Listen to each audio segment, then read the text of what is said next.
आज राज्य में वर्षा विभिन्न जिला को पाणीपागर अलर्ट। तो चलो देखी ना संपूर्ण अपडेट कौन रही। राज्य में 2 दिन वर्षा संभावना रही। बरगढ़, सुंदरगढ़, झारसुगुड़ा, केन्दुझर, संबलपुर, देवगढ़ और मयूरभंज भली किसी स्थान में वर्षा हो पारे। से भली सुंदरगढ़, केन्दुझर, देवगढ़, मयूरभंज, अनुगुल, ढेंकानाल, जाजपुर, बालेश्वर और भद्रकर किसी जिले में वर्षा हो पारे बोली पूर्वानुमान करिछि पाणीपाग विभाग। आंचलिक पाणीपाग विज्ञान केन्द्र वैज्ञानिक संदीप द्विवेदी पूर्वानुमान करी कहिसेंति जे पश्चिम वायु प्रभाव जोगु 2 दिन किसी स्थान में हालुका मध्यम धरण वर्षा हो पारे। तेबे सोमवार ठारू उपकूल में शीतर प्रभाव सामान्य कमिछि। सेपटे कटक, भुवनेश्वर समेत उपकूल ओडिशार अधिकांश स्थान में राति तापमात्रा बढ़िबा जोगु कम शीत अनुभूत होइछे। तो चलो देखिए परवर्ती अपडेट कौन रही। बढ़िला बीएसकेवाई नवीन कार्ड पंजीकरण अवधि। आसंता 26 तारिख जाए अवधि को बढ़ाइले राज्य सरकार। एने स्वास्थ्य सचिव शालीन पंडित सूचना देइछंती। जनवरी 6 तारिख रु बीएसकेवाई नवीन कार्ड लगी आवेदन पंजीकरण आरंभ होई काली शेष होबार रहिथिला। तेबे लोकंक आवेदन पर पंजीकरण अवधि को 10 दिन बढ़ाइछंती राज्य सरकार। जे हिताधिकारी बीएसकेवाई कार्ड करिपारि नाहंती सेमाने नाम पंजीकरण करिपारिबे। सरकारी कर्मचारी, सरकारी पेंशन उपभोक्ता और करदाता माने एथिलागी उपयुक्त विवेचित हेबे नाही। वर्तमान बीएसकेवाई अंतर्भुक्त होइनथिया व्यक्ति बीएसकेवाई नवीन कार्ड लगी योग्य विवेचित हेबे। बीएसकेवाई नवीन कार्ड रे प्रति परिवार पई वार्षिक 5 लाख टंका एवं महिला सदस्यଙ୍କ लागि 10 लाख टंका पर्यंत देय मुक्त चिकित्सा व्यवस्था रहिछि। हिताधिकारी माने आसंता मे 1 तारिख ठारू एही सुविधा पाई परिबे। तो समस्त जल्दी जाई बीएसकेवाई नवीन कार्ड पर आवेदन करनियंतु। तो चलो देखिए परवर्ती अपडेट कौन रही। 50 कोटी श्रमिकों पर खुशी खबर, बड़ घोषणा करेंगे मोदी सरकार। तो चलो देखिए संपूर्ण अपडेट कौन रही। मिलथिबा सूचना अनुसार 2024 लोकसभा निर्वाचन पूर्व ही सरकार श्रमिक मानक एक बड़ उपहार दे पारती। श्रमिकों सर्वनिम्न मजूरी रे वृद्धि कर यथेष्ट संभावना रही। एने केंद्र सरकार आलोचना करुछंती। यह हेले देशर प्राय 50 कोटी श्रमिक सीधा सड़क उपकृत हेबे।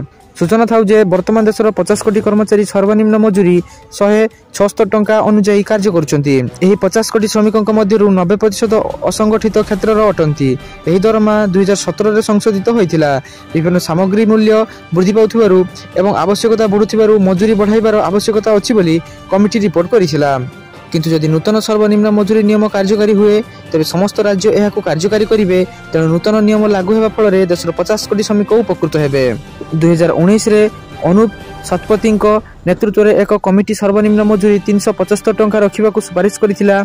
एही कमिटीर प्रस्ताव सरकार ग्रहण करिनथिले। किंतु एबे ए नहीं केंद्र मोदी सरकार विचार करुवा कहुछि। जदि एपर्यंत से भली कौनसी ठोस सूचना मिली नहीं। शुणा जाउछि सर्वनिम्न मजूरी 176 टंकार वृद्धि पाई 375 टंका करा जिवो। तो चलन देखिए परवर्ती अपडेट कौन रही। वृद्धि पाइला मुख्यमंत्री मेधावी छात्र प्रोत्साहन छात्रवृत्ति योजनार आवेदन अवधि। तो चलो देखिए संपूर्ण अपडेट कौन रही। राज्य में उच्च शिक्षा करुवा छात्र छात्री मानक पई मुख्यमंत्री मेधावी छात्र प्रोत्साहन छात्रवृत्ति योजना आवेदन अवधि वृद्धि पाई। यह आवेदन प्रक्रिया आसंता 25 तारिख पर्यंत चलिबो। राज्य उच्च शिक्षा विभाग पक्षरु एने सूचना दिया जायछि। ई मेधावृत्ति स्कॉलरशिप बेसरकारी फकीर मोहन मेधावृत्ति और गफबंधु शिक्षा सहायता योजना को गोटे वेबसाइट www.scholarship.odisha.gov.in रे आवेदन करिपरिबे। ए योजना द्वारा प्राक एवं परवर्ती 10वीं श्रेणी आवासिक शिक्षा और छात्रवृत्ति पाउत छात्र छात्री उपयुक्त होई परिबे। मुख्यमंत्री मेधावी छात्र प्रोत्साहन योजना रे मैट्रिक परवर्ती पाठ पढ़िबाकु चाहुथुवा अनुसूचित जाति और जनजाति छात्र छात्री उच्च शिक्षा, वैषयिक शिक्षा एवं वृत्तिगत शिक्षा पई छात्रवृत्ति रे सहायक हेबो। इंग्राजी अग्रणी इंग्राजी माध्यम शिक्षानुष्ठान मानक अन्य योजना रे पाठ पढ़ुवा छात्र छात्री 2023-24 पई 124 कोटी टंकार व्यय प्रस्ताव रखा जायछि। एही टंका छात्र छात्री हॉस्टेल और पाठपढ़ा रे खर्च करा जिवो। सेही भली आकांक्षा योजना रे सहरांचल रे रही पाठ पढ़ुवा अनुसूचित जाति और जनजाति छात्र छात्री 4 कोटी टंकार बजेट प्रस्ताव रखा जायछि। तो चलो देखिए परवर्ती अपडेट कौन रही। ओएसएससी रिक्वायरमेंट 2024 ग्रेजुएशन करथिले ओडिसा रे सरकारी चाकरी हेबे ऑफिसर। तो चलो देखिना संपूर्ण अपडेट कौन रही। ओडिसा कर्मचारी चयन आयोग आपनक पई एक सुजोग नै आसीछि। जूनियर एनफोर्समेंट ऑफिसर एवं जूनियर अकाउंटेंट पदवी रे नियुक्ति पई ओएसएससी एक विज्ञप्ति जारी करिछि। तो गुरुत्वपूर्ण तारीख विषय जानि नबा। ऑनलाइन आवेदन 16 जनवरी रु आरंभ होई 15 फेब्रुआरी पर्यंत चलिबो। ऑनलाइन आवेदन शेष तारीख 18 फेब्रुआरी रही। दरखास्त एडिटिंग शेष 20 फेब्रुआरी पर्यंत। खाली थिया पदवी विषय जानि जूनियर एनफोर्समेंट ऑफिसर पई 30 टी जूनियर अकाउंटेंट ପାଇଁ 80 पोस्ट, जूनियर एनफोर्समेंट ऑफिसर ପାଇଁ 30टी पदवी मध्यरु 15टी संरक्षित, जोंठारे एससी बीसी ପାଇଁ 3टी पोस्ट, एससी ପାଇଁ 5टी एवं एसटी वर्ग ପାଇଁ 2टी संरक्षित। शिक्षागत योग्यता विषय जानि नबा। जूनियर एनफोर्समेंट ऑफिसर स्वीकृतिप्राप्त विश्वविद्यालय जेकोसी स्ट्रीम रे ग्रेजुएशन डिग्री, जूनियर अकाउंटेंट ପାଇଁ कला विज्ञान किंबा वाणिज्य रे ग्रेजुएशन किंबा कंप्यूटर ज्ञान सहित सामान्य योग्यता रहित आवश्यक। बयसीमा विषय जानि नबा। बयस 21 वर्ष रु सर्वाधिक 38 वर्ष होइथिबा दरकार। बयस गणना 1 जनवरी 2023 अनुसार हेबो। तो चयन प्रक्रिया प्रथमे प्राथमिक परीक्षा एवं परे मुख्य परीक्षा हेबो, तापर सर्टिफिकेट जांच हेबो।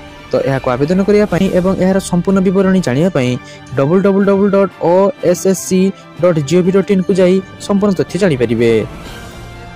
चलन देखिया परवर्ती अपडेट कोन रहिछि।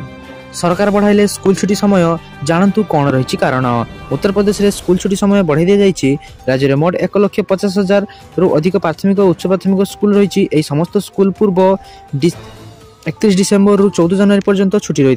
15 जनवरी मकर संक्रांति छुट्टी थिला। या पर आउ 2 दिन अर्थात 16-17 तारिख छुट्टी घोषणा कर जाइछि। अत्यधिक ठंडा और घन कुहुड़ी कारण 16 रे स्कूल छुट्टी घोषणा कर जाइथिबा बेले 17 तारिख रे गुरु गोविंद सिंह जयंती कारण स्कूल बंद रहिबो।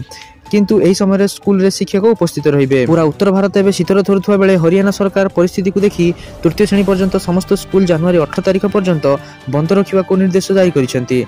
पंजाब रे मध्य पूर्व 15 तारिख पर्यंत स्कूल छुट्टी थिबा बेले सरकार एहाको जनवरी 20 पर्यंत वृद्धि करिसेंती।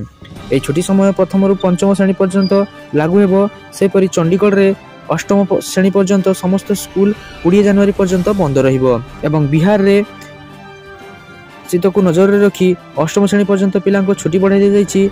नुआ आदेश अनुसार जनवरी 20 तारिख जाए अष्टम श्रेणी पर्यंत समस्त सरकारी और घरे स्कूल बंद रहिबो। तो सारा दिन एपरि बछा बछा एवं गुरुत्वपूर्ण खबर जानिया पई आम चैनल को सब्सक्राइब कर रखंतु एवं आम वीडियो को लाइक कर दियंतु। धन्यवाद।